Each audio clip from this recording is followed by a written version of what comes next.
So I've had now the Sony ZV-E1 for over a year and it's just impossible to get rid of.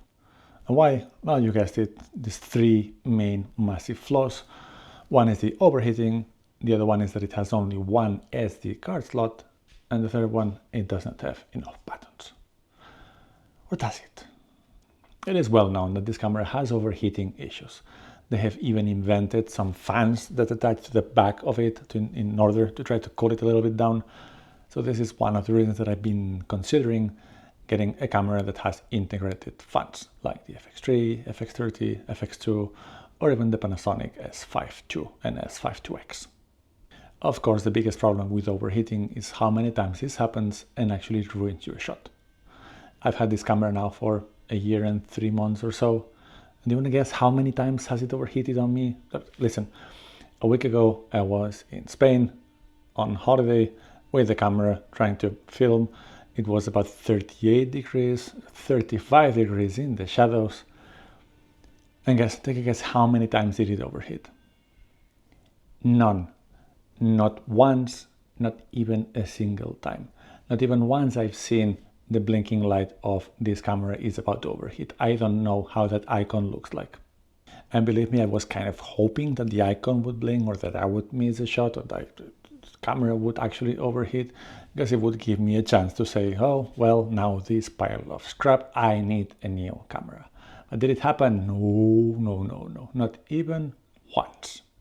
And before you get out there with the pitchforks and the torches, which might get the camera hot, let me elaborate. It has never overheated, not once, for me, in my use cases. Do I want to make long-form content? Would I like to make interviews? Would I like to be shooting documentaries? Yes. Do I do that? Absolutely not. What I do as a hobbyist and a side YouTuber is to take clips here and there. More often than not, they are short. If they are long, it's a little bit like this. I could be turning on the air conditioning because it's getting hot, but the camera is still not overheating, even with these 15 to 20 minute clips indoors. And since, as I said, my main use case is to take some clips here and there, after that trip to Spain in all that heat, if it is not overheating, I can't use that anymore as an excuse to replace this camera. The next one is card slots. Card slot. Oh my, it has only one. How dare they? And why would that be important? Well, in all those documentaries, long-form content, interviews that I do not do, you might need dual recording for safety purposes. But for some people, it might be really important to have duplication and safety and redundancy.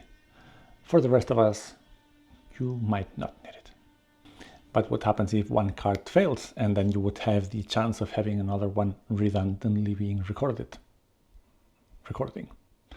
Well, I've been using SD cards since 2004, and my first SD card for my first digital Kodak camera was 128 megabytes. Megabytes, not gigabytes. And for fun, do you know how small is a card with 128 megabytes?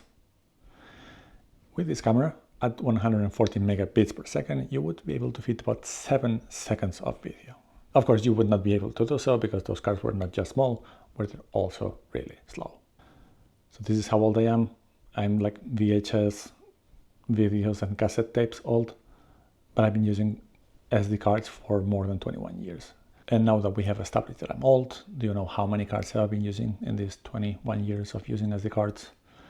Probably about 40 to 50. And do you want to guess how many have they failed me? 0. None. Nada. Cero patatero. Not even one. And now let's be careful. Do cards fail? Yes, for sure they do. What would happen now if this card fails? Would it be annoying? Very. Would it be devastating? No, I can just record this again. And probably the second take would be better than this one. Now, I understand that if you are a professional, you're shooting a wedding where capturing the moment is a matter of actually capturing that moment because it's fleeting and it will be gone. You might need that redundancy. For the rest of us, maybe not. For the rest of us, sometimes we want to buy professional equipment. We do, because we think that we need the professional features, but we don't. We might want them, and if you want it, that's good enough reason to get it, but let's not make the excuse that it's because we need it. Let's see what else is wrong with this camera. But, well, it's a small body, it does not have enough buttons. Listen, I would love to own an FX6 that has all the buttons that one could love and want, but I can tell you that I would be way too ashamed to take it around with me in a medieval village while on holidays to take just a few clips here and there. So do I miss buttons in the Sony ZV-E1? Actually, not really. What I miss for months is that the buttons that are in the ZV-E1 were mapped to the wrong things. And the small menu, the function menu, it had really things that were not useful at all. And do you want to guess whose fault that is? That's on me. Finally, some months ago, I decided to spend some time customizing the camera as I want it, and between the buttons, the function quick menu, and the side swipey things, I have everything that I could need for my very non-professional use case. And maybe you're wondering what happens if you're on set and you're communicating with the first AC and then the director is bugging you and there is a setting in the camera that needs adjusting and then you don't find it with the buttons of the Sony ZV-E1. I don't think that would be the camera to have in that situation, and I don't think you should be listening to me for advice either. Again, it's a problem that might exist to some people, but it's not a problem for me. So you might be questioning, well, you seem happy with the Sony ZV-E1, so why would you want a different camera? First of all, it's a normal thing to have gear acquisition syndrome.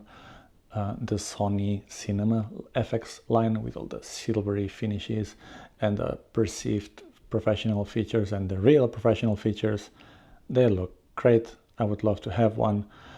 I'm really happy with the sensor and the image quality, so an FX3 would be a natural thing. It costs almost double amount of money, and all the extra functionality that it has, I'm establishing today that are things that I do not need.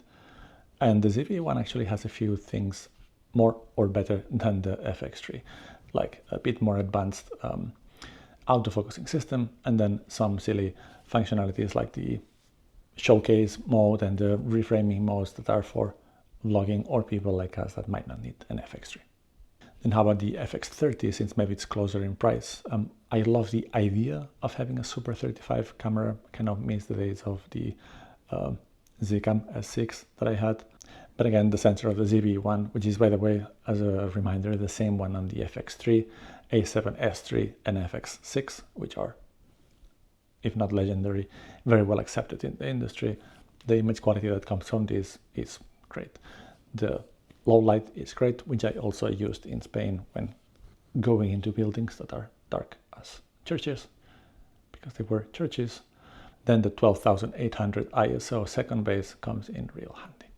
How about an FX2 then? Well, I do have an A7 IV, so that's kind of covered already. And how about another brand? The Panasonic S5 II and S5 IIX are really tempting. From a price perspective, they are actually cheaper than this newer, and if I would be starting absolutely from scratch, I would consider it really much over the ZV-E1. The thing is, I've been shooting Sony for quite many years, so I have a really nice collection of lenses, mainly Tamron zooms and Samyang primes, which I'm really happy about with those. But moving into any system would mean either sell all of these and substitute them for the L mount glass, which I would lose a ton of money, and I don't think I would find the same alternative since that mount has not been out for that long. So the lenses will keep me in the system.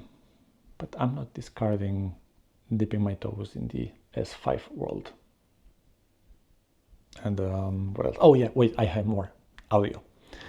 The FX line has those fancy handles with XLR connections that they just go into the multi-interface shoe and you can bolt them on.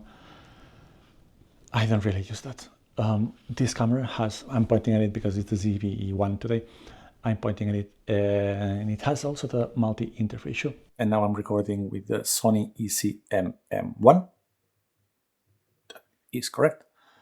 That is recording me right now, but most likely you've been listening to the DJI Mic 2. And sometimes I use the DJI Mic 2 receiver thingy, also using the intelligent mount on top of the ZV-E1 multi-interface shoe, so it doesn't need a cable either. So from the audio perspective, it does everything I need, and I really would not need the advantages that the FX line covers. So another reason that might be for some to go away from this camera and into something else, but it's not a big deal enough for me. So yeah, maybe this was a bit of an odd way to say how much do I love this camera and why I'm keeping it for the foreseeable future. But maybe a couple of things to remember is that what you think that you might need in a camera is different from what you want. If you want to buy things because of what you want, that's fine, but I don't think you need to dress it up as what you need. I'm fairly sure that people have had overheating issues with this camera. I'm also fairly sure that there are people that are selling it or not buying it in the fear that it might overheat for them when it wouldn't, like in my case. And the same applies with the cards, and the same applies with the buttons. And in general, even if we're not talking about the professional features, what for some people are drawbacks and deal breakers, for you might be just a nuisance or not even an issue at all. So don't let other people's problems that you do not have change your decisions. And I hope you liked the video. If you did, please like and subscribe, and we'll see you at some point for some more content.